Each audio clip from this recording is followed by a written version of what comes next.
So, good morning, everyone. Today, I will be giving you a brief overview about the course, which is Engineering Physics 1, and the subject code is BS 113.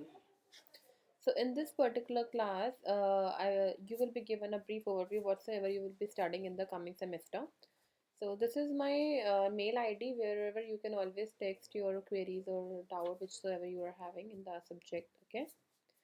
So, the first and foremost thing that every that comes into mind of every engineer is why one should study physics when doing an engineering. Yes, I will be clearing your this particular first question which is in your mind.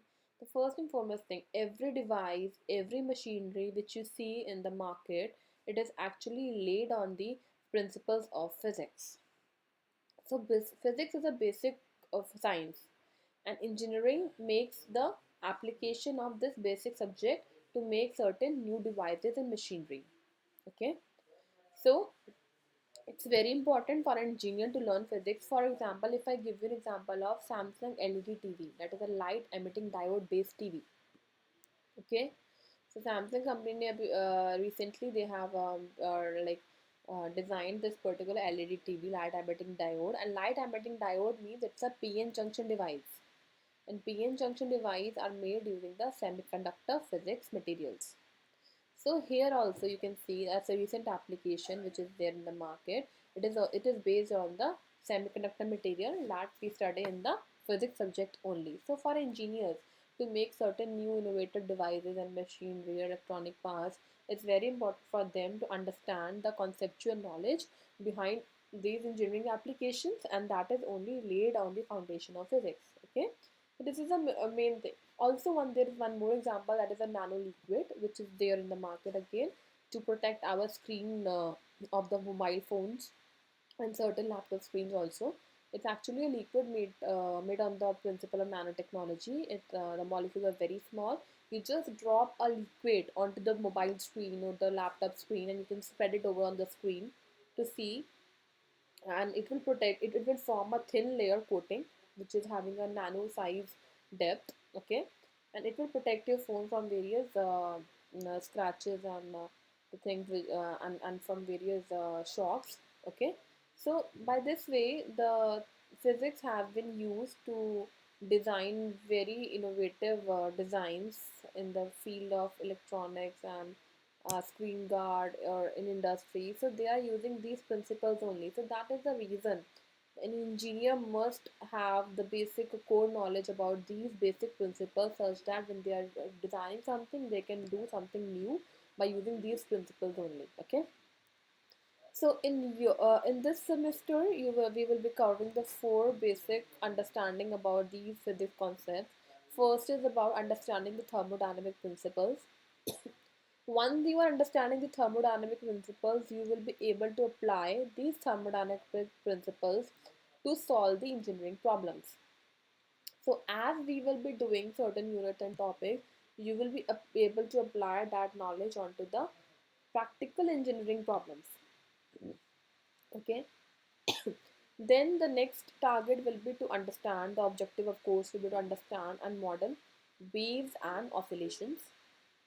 We all have studied about wave oscillation, and we have actually experienced while having experiencing a swing, like playing with the swing. The oscillations are there which are going forward and backward. Also the pendulum clock which is present at the homes, it is also based on the principle of oscillations. Then comes the musical instruments like guitar. We need to tune them, and tuning is based on the frequency matching principle. Frequency matching derivation and principle, how it actually works, will be done in this particular unit and will be correlated to this particular resonance of frequency principle and applying it onto the musical instruments. Spring toys are again based on the oscillations part.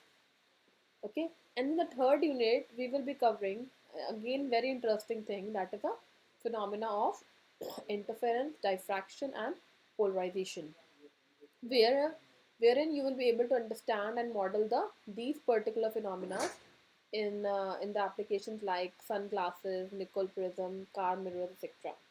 Sunglasses do have polarized coating, and we say these sunglasses are polarized in nature.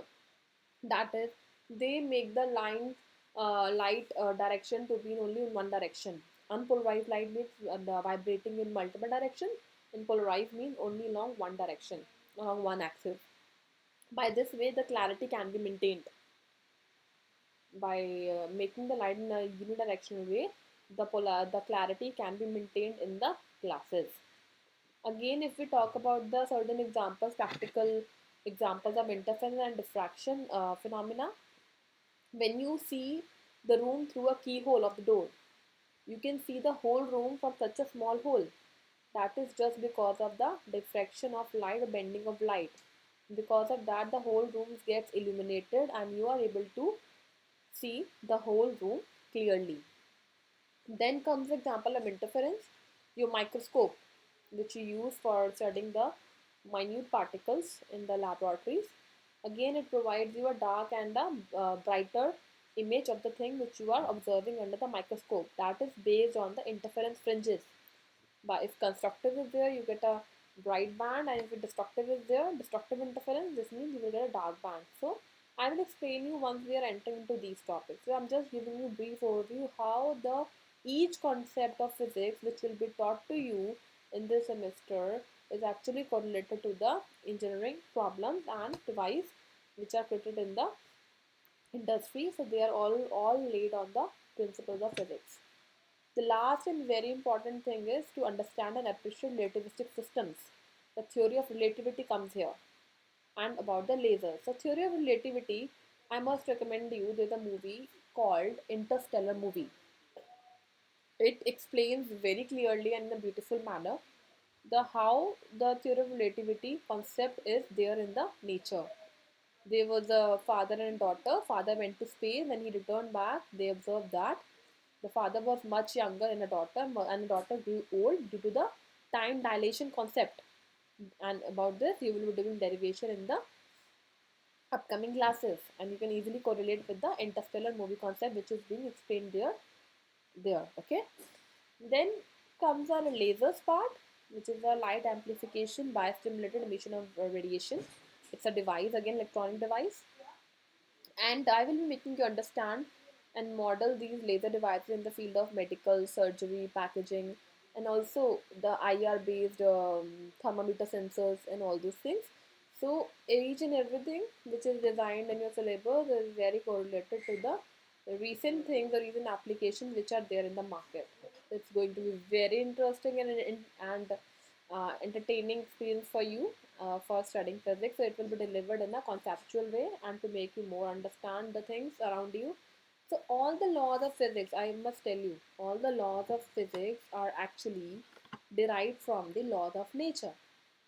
So what scientists do is they observe around themselves what is happening, and then they an experimental verification of that observation is required to make it as a law.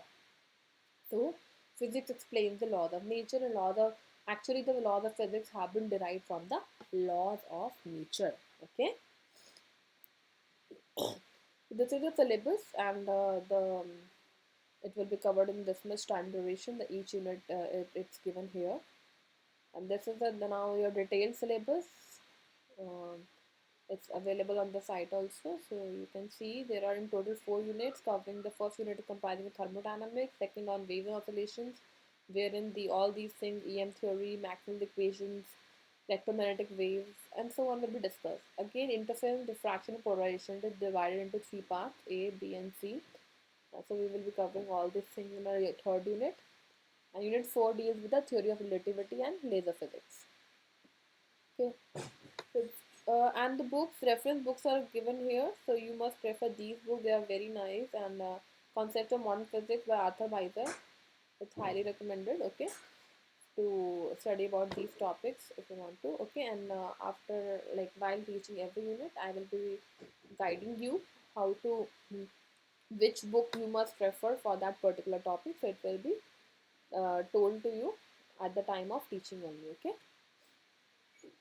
So now let me introduce you with the paper scheme, which will come into you in your final examination. In total, there will be 9 questions in the paper. Question 1 will be comprising of 15 marks, which will be a compulsory one. It will cover the whole syllabus. Well, all 4 units will be covered in this question 1. But yes, it will be a short questions. The question will be short in nature, like when MCQ blank or definitions or some conceptual knowledge will be tested or application will be asked like that. So it will be based on the short questions, okay? And it's compulsory in nature. And out of rest remains the 8 questions. So every unit, like we were having 4 units in all, from every unit, 2 questions will be asked in the paper. So 8 questions will be created from 4 units and 1 is compulsory, 9 questions are there now. But out of 2, only 1 you have to attempt. Out of every 2, there will be internal choice to attempt only 1 question. So in all, you are attending 5 questions. 5 into 15 gives 75 marks. So your theory exam paper will be having the 75 marks weightage. Okay. Then marking scheme. Internal assessment will be 25 marks. It can be based on it will be based on midterm examination, attendance, assignment. Minimum 75% attendance is required by you to appear in the examination. Then obviously entry exam will be of 75 marks. Okay. So that was all brief introduction about the syllabus and marking scheme, paper scheme, and course structure and course plan, and how it is related to your day-to-day applications. So in the next class, I will be starting up with the unit, that is first unit, thermodynamics. Okay class, meet you in the next lecture. Thank you so much.